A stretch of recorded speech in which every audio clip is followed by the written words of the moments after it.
An angry stranger storms into a cafe, pointing fingers at Barron Trump. What happens next? A conversation so unexpected it leaves everyone questioning their own assumptions. It was a breezy afternoon in the heart of Philadelphia, and the aroma of freshly brewed coffee wafted out of the corner cafe. Inside, a mix of chatter and clinking cups created a warm, inviting atmosphere. Barron Trump sat at a small table near the window, his tall frame slightly hunched over a thick book. He wasn't trying to draw attention, wearing a plain hoodie and jeans, blending into the crowd. Or so he thought. He had come here for a simple reason, a moment of quiet. As the youngest son of a former president, his life had often been a whirlwind of public appearances and scrutiny. But here, among strangers sipping lattes and scrolling through their phones, he felt an unusual sense of anonymity. Barron was engrossed in his book when a sudden sharp voice cut through the cafe's hum. "You think you're better than the rest of us?" The voice was loud enough to stop conversations. Heads turned toward a man standing a few feet away from Barron's table. The man looked to be in his late 40s, with a weathered face and a fiery expression. He wasn't dressed poorly, but his clothes had the unmistakable wear of someone who'd seen hard times. His tone was confrontational, his body tense. For a moment, Barron froze, not out of fear but out of surprise. This wasn't something he'd anticipated when he'd picked this cafe for a quiet afternoon. The tension in the room thickened as all eyes focused on the unfolding scene. "You've got everything handed to you on a silver platter," the man continued, his voice trembling with anger. "Do you even know what it's like to struggle?" The other patrons exchanged uneasy glances, unsure whether to intervene or stay silent. The barista behind the counter hesitated, her hand hovering near the phone. Barron's calm demeanor contrasted sharply with the man's intensity. He closed his book slowly, placing it on the table, and looked up at the man. "Sir," he said, his voice steady but quiet, "I'm not sure what's upset you, but maybe we could talk about it." The man scoffed loudly. "Talk? You want to talk? What could you possibly have to say that someone like me would want to hear?" The cafe fell eerily silent. People waited, holding their breaths for what would happen next. But instead of matching the man's aggression, Barron did something no one expected, and it changed everything. Barron leaned back in his chair, his posture relaxed but attentive. The man's anger seemed to pulse through the room, making even those watching from afar feel uneasy. But Barron didn't flinch.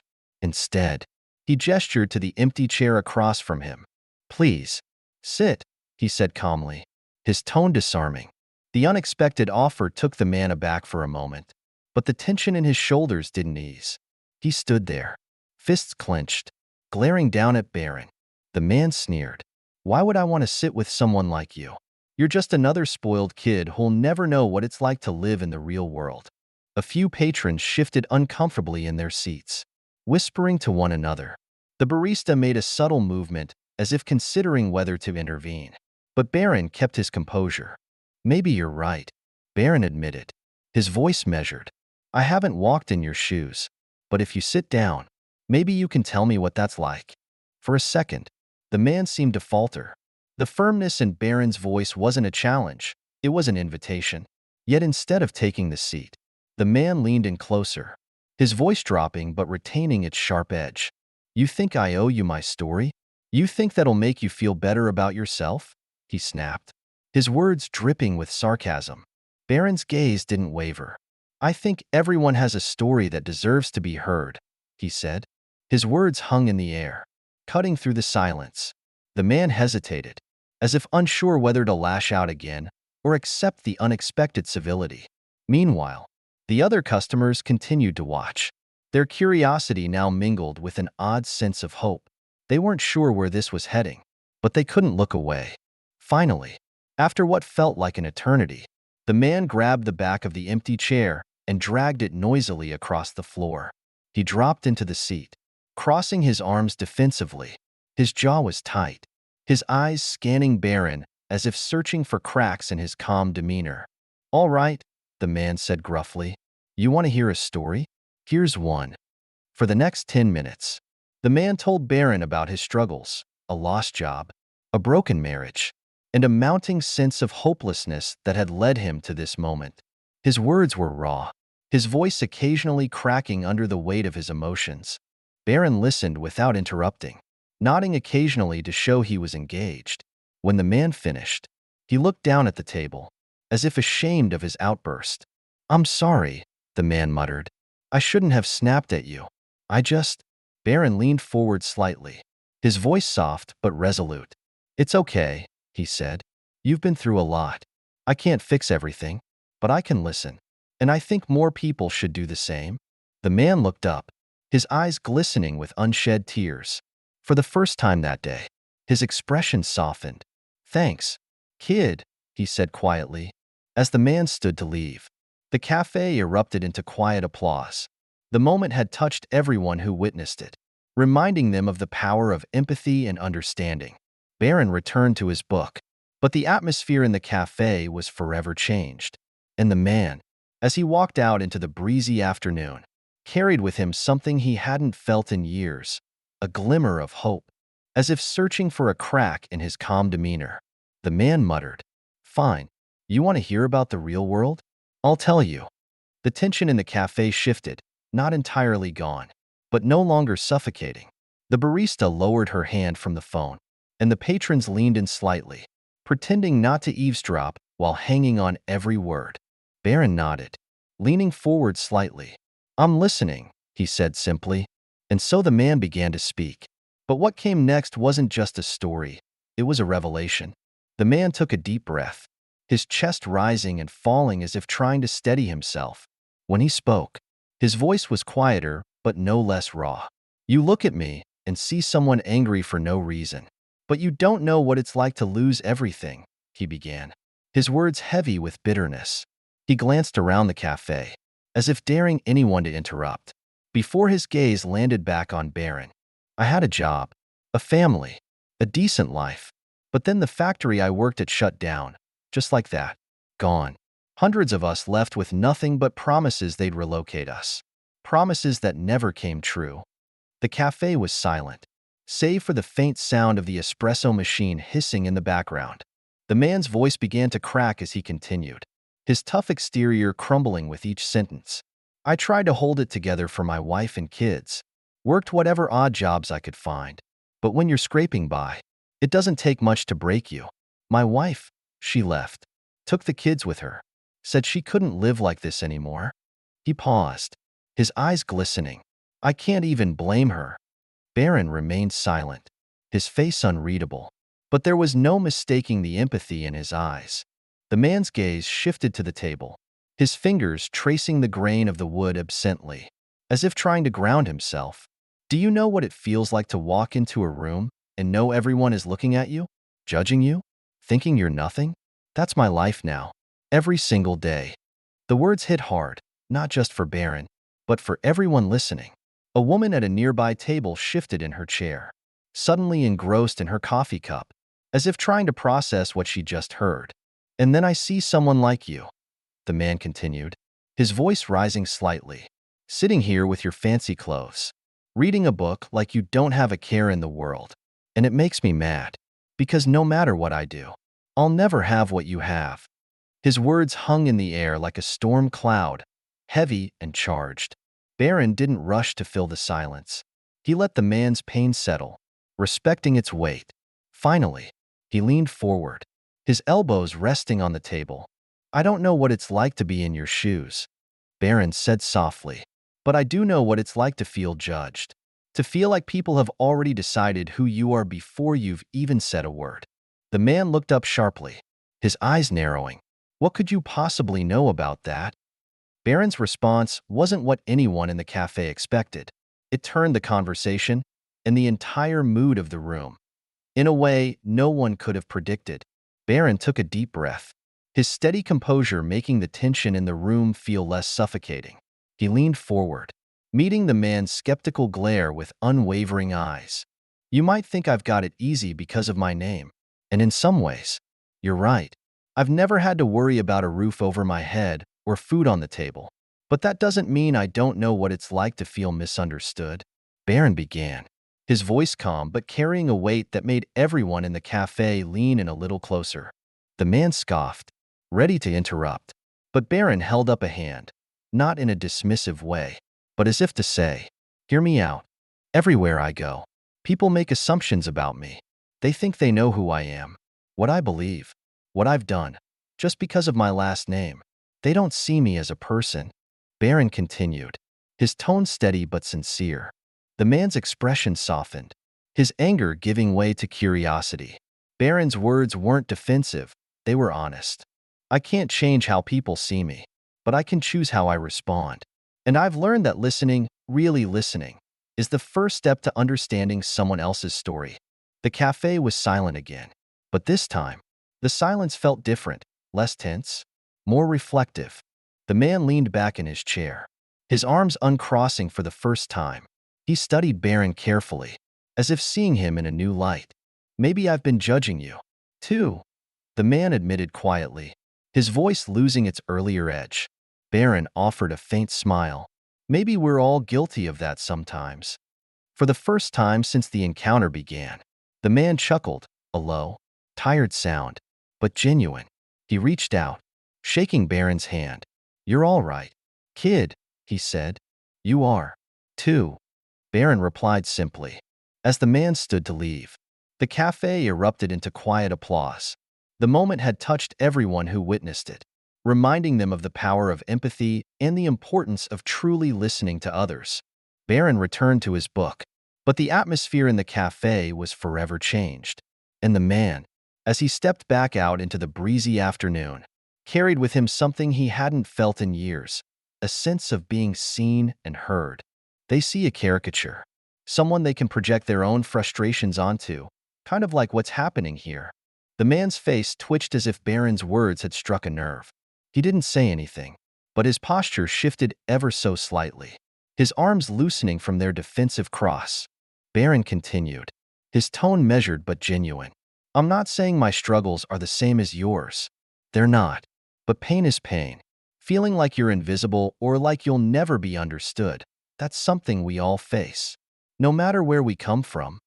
The cafe was utterly silent now, the kind of silence thick with thought. Even the barista had stopped mid-step, her tray of cups momentarily forgotten. Barron leaned back slightly, giving the man space to absorb what he'd just said. "I'm not here to argue with you. I'm not even here to change your mind. I just want to understand because I think we're all carrying things that no one else sees. And maybe, just maybe, we'd be a little kinder to each other if we did." The man's jaw tightened, and for a moment, it seemed like he might lash out again. But instead, he exhaled sharply, as if releasing something heavy he'd been holding onto for far too long. "You really believe that?" he asked, his voice quieter now, almost unsure. Barron nodded. "I do. And I think maybe deep down, you do too. Otherwise, you wouldn't have told me your story." The man blinked, his tough exterior cracking just a little more. He rubbed the back of his neck, glancing around the cafe as if noticing for the first time how many people were watching. A flicker of self-consciousness crossed his face. But then he looked back at Barron. "You're not what I expected," he admitted, his tone softer now. But the real surprise wasn't what Barron said next. It was what the man did in response. The man sat back in his chair, his body language shifting from guarded to contemplative. For a long moment, he didn't say anything. The cafe was still, every patron caught in the quiet tension of the moment. Finally, he spoke, his voice stripped of its earlier hostility. "You know, I came in here mad at the world," he said, shaking his head. "Mad at people like you, who I thought had it all handed to them. But maybe I've been carrying that anger too long. Maybe it's not about you at all." Barron didn't respond right away. He let the man's words hang in the air, giving them the weight they deserved. When he finally spoke, his voice was steady and measured. "I think it's easy to blame people we don't know. It's harder to face what's really hurting us. But you did that today, and I respect that." The man looked up, his eyes meeting Barron's for the first time. There was no trace of anger now, only a weary kind of gratitude. "You're a good kid," he said, almost reluctantly, as if the admission cost him something. "I don't say that often." The shift in tone was palpable.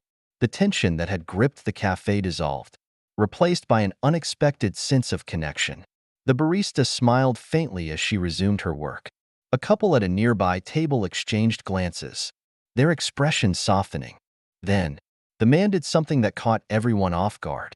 He reached across the table, his hand outstretched. Barron hesitated for only a second before clasping it firmly. "I'm sorry," the man said. "For what?" Barron asked, his voice kind but curious. "For judging you before I even knew you," the man replied, his grip tightening briefly before he let go. "For letting my own anger blind me." Barron offered a faint smile. "Apology accepted." The man stood, his movements slower now, as if the weight he'd carried into the cafe had lessened. He looked around, nodding faintly at the other patrons who were still watching, then back at Barron.